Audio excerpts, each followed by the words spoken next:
Salut à tous, c'est Déterminate Zero. Aujourd'hui, on se retrouve pour regarder tout simplement mon entraînement pour les championnats de France.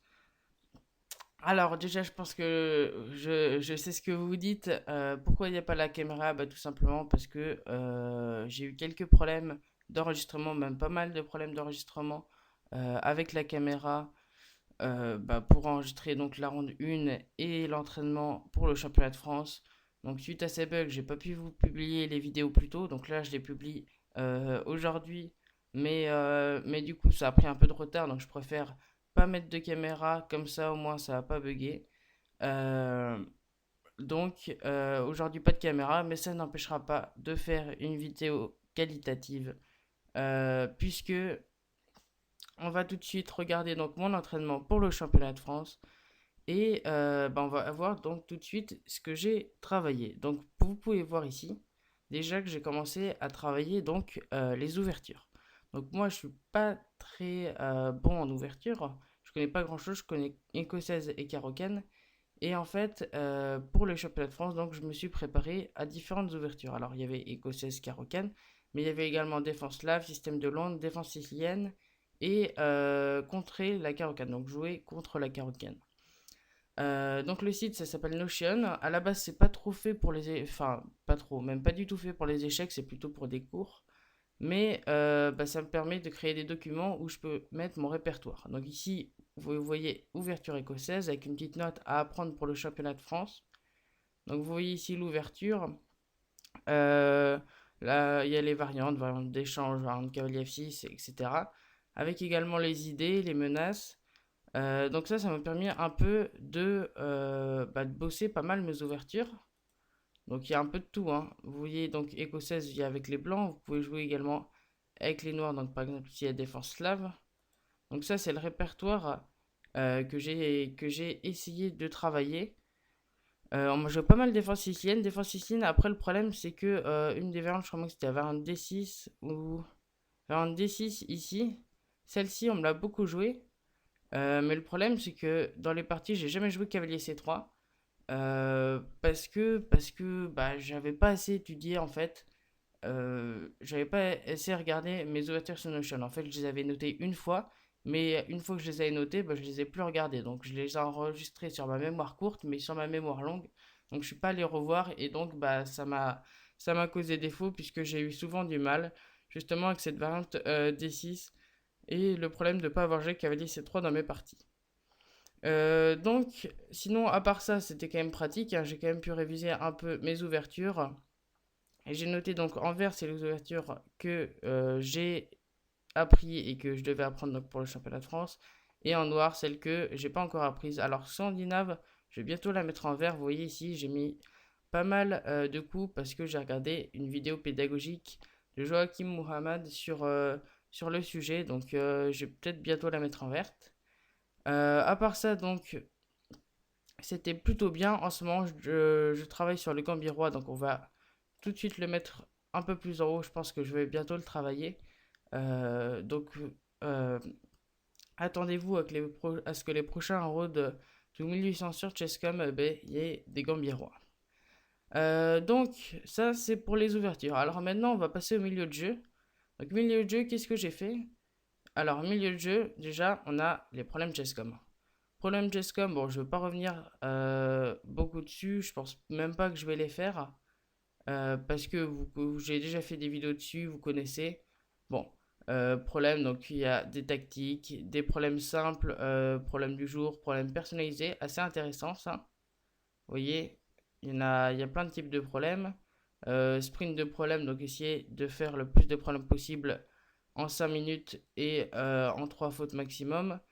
Et les batailles de problèmes où on joue contre quelqu'un. Donc ça, j'imagine que vous connaissez. Donc ça, c'est ma première partie pour le milieu de jeu et donc les tactiques. Et la deuxième partie, c'est la méthode Woodpecker. Donc mes livres que j'ai, donc méthode Woodpecker. Méthode Woodpecker, donc c'est un livre donc que je vous ai beaucoup parlé. J'ai vu pas mal de commentaires dessus, donc ça c'est assez simple, il y a juste des tactiques. C'est un peu comme Chesscom, il faut répéter des tactiques et encore des tactiques. Il n'y a que ça dedans. Et par contre, j'ai reçu un deuxième livre, donc mon système d'Aaron Nimzowitsch. Et ça, c'est un peu plus différent, en fait, ça va être complet. C'est-à-dire qu'on a des tactiques, mais il y a aussi donc réviser ses ouvertures, son milieu de jeu et ses finales. Donc, livre assez complet pour décortiquer un peu toutes les phases du jeu d'échecs. Donc voilà, deux livres assez intéressants. Alors j'ai surtout fait la méthode Woodpecker, mais je vais bientôt m'attaquer à mon système parce que c'est assez complet, ça devrait être intéressant à travailler. Donc ça, c'est pour le milieu de jeu. Et maintenant, donc, on revient donc à la dernière partie maintenant de mon entraînement, ça va être les finales. Alors les finales, bien sûr, il y a le site Listudy que vous connaissez peut-être, je vous ai déjà fait une vidéo dessus, avec pas mal de trucs. Donc ici, par exemple, vous avez des tactiques, des finales. Alors je conseille surtout sur ce site les finales, les tactiques et les tactiques à l'aveugle, donc la visualisation ici. Parce que les ouvertures, c'est pas top. En fait, c'est très strict, on va dire, très cadré. C'est-à-dire que vous avez une seule ouverture que vous devez apprendre et les coups sont forcés. À chaque fois, vous devez juste apprendre les coups forcés d'une ouverture. Je vois pas très bien l'utilité. Donc c'est ça que je le fais pas. Je fais un peu de tactique, même si je préfère Chesscom. Surtout, je bosse surtout les finales et la visualisation. Mais bon, pour les championnats de France, j'ai pas trop travaillé la visualisation. Je pense que j'aurais dû, ça a été un peu le défaut de ma préparation, c'est que j'ai pas trop fait de visualisation. Donc ça, c'est pas top, mais le site est quand même plutôt bien construit, il y a un peu de tout. Donc les finales, bon, je vais vous faire peut-être quelques finales, les finales roi-pion. Promotion de pion, celle-ci je vais vous les faire et on basculera tout de suite sur un dernier site que je vous ai pas encore montré, qui est assez intéressant. Donc là ici, bon, faut promouvoir. Opposition, c'est les noirs qui ont l'opposition, mais on va gagner l'opposition en poussant le pion. Et maintenant qu'on a l'opposition, bon, je vais aller gagner la partie tranquillement. Alors, ici, il faut pas se tromper, il faut jouer ça. Voilà, on va ici. Ici, je peux même me permettre de pousser le pion. Je repousse mon pion, je prends l'opposition et je vais aller promouvoir tout simplement. Voilà. Donc deuxième exercice, ici il faut faire nul. Bon, c'est simple, on prend l'opposition, on se met devant le roi noir et à chaque fois on pense à reculer derrière le pion. Voilà. Donc on recule derrière le pion à chaque fois parce qu'en fait on pourrait reculer sur le côté, mais vous allez voir en fait un moment ici si on recule sur le côté, en fait le roi va prendre l'opposition. On va revenir en E1, mais cette fois-ci il va avancer son pion. Et le roi qui pourra plus aller en D1 ni en H1, du coup il va être obligé de se mettre sur le côté. Il va pouvoir avancer son roi et il va faire promotion. Donc c'est très important, c'est pour ça que moi je fais toujours attention à reculer derrière le pion.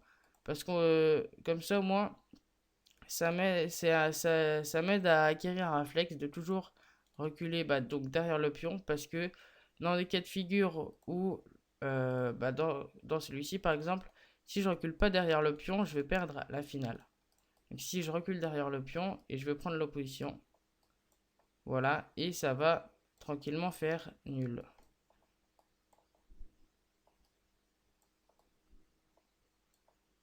Voilà, donc là, nul. Et maintenant, on va s'attaquer au dernier exercice. Alors ici, je crois bien qu'il faut pousser.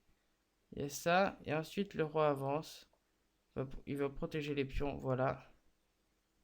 Ici, on protège les pions. Et on va les promouvoir. Je crois que c'est un truc comme ça. Voilà, maintenant, je remporte la finale. Le roi qui peut plus revenir et je vais promouvoir. Donc voilà, ça c'est pour entraînement donc finale, ouverture et milieu de jeu. Et maintenant on va passer au dernier site. Alors je vous le mets ici, c'est Mchess. Alors Mchess, qu'est-ce que c'est? C'est un site où vous avez de tout. C'est-à-dire que vous avez donc ici des fins de partie, de la visualisation, des erreurs, de la prévention d'erreurs, de la défense, alors ça je sais plus ce que c'est, et des tactiques. Enfin voilà, vous avez de tout. Donc c'est vraiment un très bon site que je vous conseille fortement. Donc il est plutôt pas mal. Après vous pouvez étudier les ouvertures sur Mac Explore, des trucs dans le genre. Explore, donc vous pouvez regarder les ouvertures, des échauffements, des petites notes ici. Si vous voulez par exemple faire voilà, les tactiques du jour. Donc ça c'est pour les notes. Moi, donc ici vous avez le travail personnalisé. Et c'est ce qu'on va faire aujourd'hui donc pour la fin de vidéo. Pour donc vous montrer quel a été... Donc mon entraînement c'est déjà fait. Et maintenant vous plongez un peu dedans avec ces problèmes sur MChess qui sont très instructifs. Donc ici on va faire les deux exercices tactiques. Et donc je vais essayer de finir mon plan d'entraînement pour la semaine. Donc ici, tour F1, ici, je dirais bien un petit cavalier ici. S'il revient, pour attaquer mon cavalier, je vais faire une fourchette assez désagréable, je pense. Genre si je fais ça, il va là, déjà je fais la fourchette. Donc moi, ça me va ici, je pense que c'est la bonne solution. Après, peut-être que l'idée, ça pourrait être aussi d'enfermer la dame. Avec... Ouais. Bon, je vais aller ici. Je pense pas que ce soit juste parce que c'est un peu trop hasardeux. Je vois pas comment faire sur tour D1, mais c'est pas grave. Non, effectivement, c'est incorrect. Ici, on va regarder. Ouais, voilà, H5. Et il faut enfermer la dame. Ok. Bon, j'ai loupé ça. Donc, prise. Et après, roi H7. Et on a terminé la tactique. Bon, deuxième tactique ici. Donc, la tour qui attaque ma dame. Alors, est-ce que je peux faire tour prend? Ici, pion prend. Qu'est-ce que je fais? Il n'y a pas trop de trucs. Ok. Qu'est-ce que je peux voir? Je peux voir échec. Oh, j'ai mis ce clic. Échec, ça marchait pas à cause de tour prend. Bon, ça j'avais vu, mais malheureusement, j'ai mal cliqué. Ici, peut-être échec, dame prend. Je vais ici, prise, prise, et je vais aller promouvoir. Ok. C'est assez joli comme problème. Et je vais promouvoir. Donc ça, malheureusement, bah, je l'ai vu, mais j'ai mis ce clic, donc ça me l'a pas compté. Bon, on va tout de suite passer à l'intuition de traîneur. Ah là, on nous donne des séquences de coups et en fait, il faut trouver le mauvais coup. Donc ici, B2, ok. Bon, je vois pas d'erreur. Cavalier F6, ok. Pour moi, c'est bon. Fou B2, ok. Cavalier C6, c'est encore bon. E3, ok. D5, ça paraît bon. Ok, fou B5. Fou B5 directement. Je vois pas d'erreur pour l'instant. Ok, échec. Ok, échec. Et c'est la fin de la séquence. Ok. Alors, quelle pourrait être l'erreur? Alors, s'il y a ça...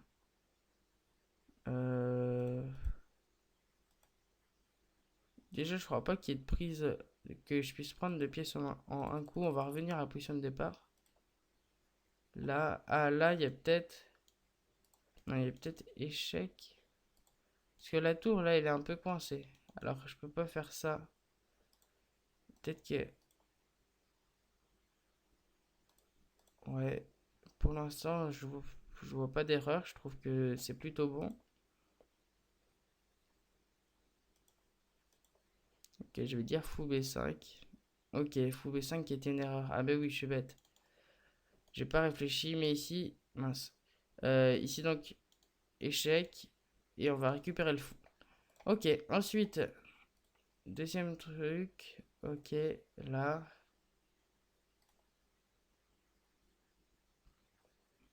Hmm, ça me paraît pas très bon, Dame A6. Dame A6 me paraît pas très bon.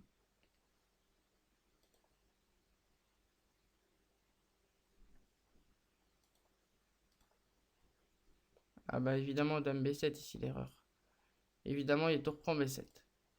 Bon, ensuite, ok, il faut défendre là. Je pense que je vais aller m'orienter vers le pion. Allez, c'est parti. On va s'orienter vers le pion et on va aller sacrifier le pion. Il va sacrifier le pion contre le fou et il pourra jamais en fait prendre mes pions ici parce que j'ai un pion passé protégé. Donc s'il va prendre un pion ici, mon pion qui ira à dame. Donc ensuite, ok, échec. Est-ce qu'il n'y aurait pas tour 2? Dame prend, tour prend, dame prend. Ok, tour 2, ça me va. Il prend et tour prend. Ok. Ensuite, finale. Alors, prise. Est-ce que ça serait pas bon là? Ouais, le roi qui a pas le temps de revenir. Ok. Oh, j'ai encore mis ce clic, c'est terrible. Prise. Et je vais aller promouvoir. Ensuite, ici. Alors, ici, on veut quoi? On veut que le roi soit en zugzang. Donc ici, je dirais plutôt G4. Le roi qui est obligé de repartir. Et ensuite, je vais aller ici. Ça me paraît être meilleur. Alors, si je prends prise, je prends l'opposition. Ah, c'est aussi possible. Ici, roi là. Je vais ici. Parce que s'il y a ça, le roi qui recule par exemple, ça, le roi qui recule là, il reprend l'opposition et il n'y a rien. Ok, je vais prendre. Je prends l'opposition. Je prends l'opposition. S'il va là, je vais ici. S'il allait ici, je vais en G4. Ok, maintenant la visualisation tactique. Alors là, il faut me concentrer. Je vais être peut-être un peu long. Ok, donc dame D5, dame E7, G6, F7, D6.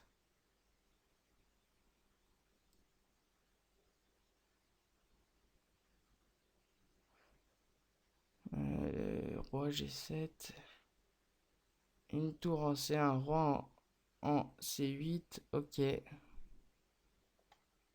C'est au black. Au black.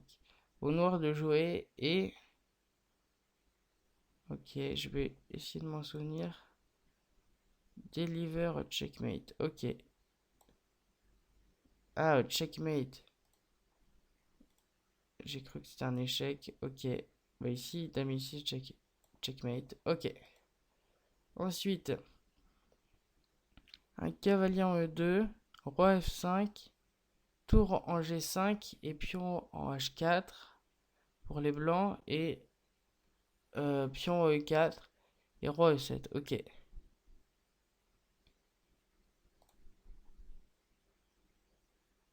Alors, combien il y a d'échecs? 1, 2, 3, je crois.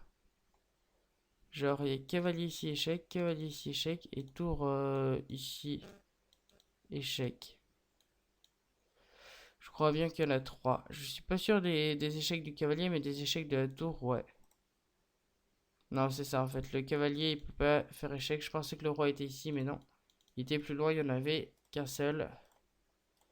Ok, ensuite, de la prévention d'erreur, il y en a 7, je crois, à faire. Je vais regarder. Non, 5. Et après, donc, j'aurai terminé. Et ça sera la fin de la vidéo. Donc, j'espère en tout cas que vous montrer mon entraînement m'a plu pour le moment. Et bah, donc, n'hésitez pas à liker et à vous abonner si la vidéo vous a plu. Donc, ici, qu'est-ce qui est le mieux? Qu'est-ce qui pourrait menacer? Qu'est-ce qui pourrait menacer?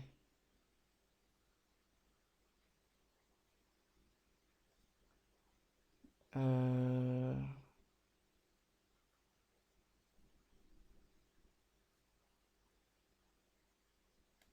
Peut-être d'enfermer ma dame. Donc je pense que dame F5 sera mieux. Non. Parce qu'ici il y a ça. Ok. En fait, B5 c'était pour empêcher de prendre le pion. Bon, j'aime pas trop ces exercices-là ici puisque bah, il était un peu plus complexe que d'habitude. Mais ouais, c'est pas trop des trucs que j'aime trop faire, mais pourtant c'est assez important à faire. Donc ici, soit je prends là, soit... Alors, s'il y a ça, ça, Ça sent pas bon.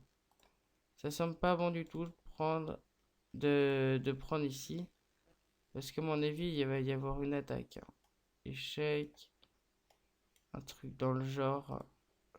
Je pense qu'il faut plutôt prendre ça. Et sur échec, on revient et les fous, ils vont aller prendre les pions. Donc je pense, le meilleur, c'est... Ouais, cavalier prend, ok. Ensuite, ici... Alors, sur dame G6, qu'est-ce qu'il pourrait y avoir? Dame G6... Ah ouais, il y a la tour ici, ça mate. Ok. Donc, pas dame G6, justement. Cavalier H6. Pour contrôler la case F7. Ok. Ensuite, ici. Soit je vais là, mais il y a peut-être des problèmes ici. Je vois pas de mat. Je vois pas d'échec et mat. Peut-être qu'il y en a pas. Ok, s'il y a dame ici, je vois pas d'échec et mat. Et roi D8. Non. Ah non. Tour D8. Tour D8. Par contre, là, il va mater, je pense. Tour D8, échec.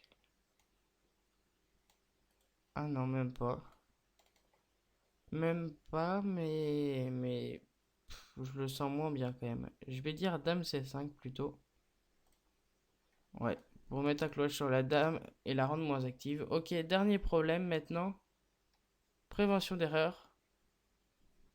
Ici, qu'est-ce qu'il faut jouer? Euh, Si je vais ici, qu'est-ce qu'il pourrait y avoir? Il y a quand même des menaces de match, je pense. Si je vais là, il peut y avoir des trucs comme ça, menaces de mat. Si je fais D4, ça perd des pions, mais je pense que c'est meilleur s'ils me le disent. Donc je vais dire D4. Ok. Bon, donc le travail est terminé.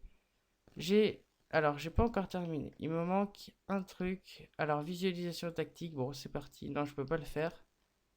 Bon, bah, j'aurai quasiment tout réussi. Il m'en manquera juste un, donc. Mais bon, c'est pas très grave, hein.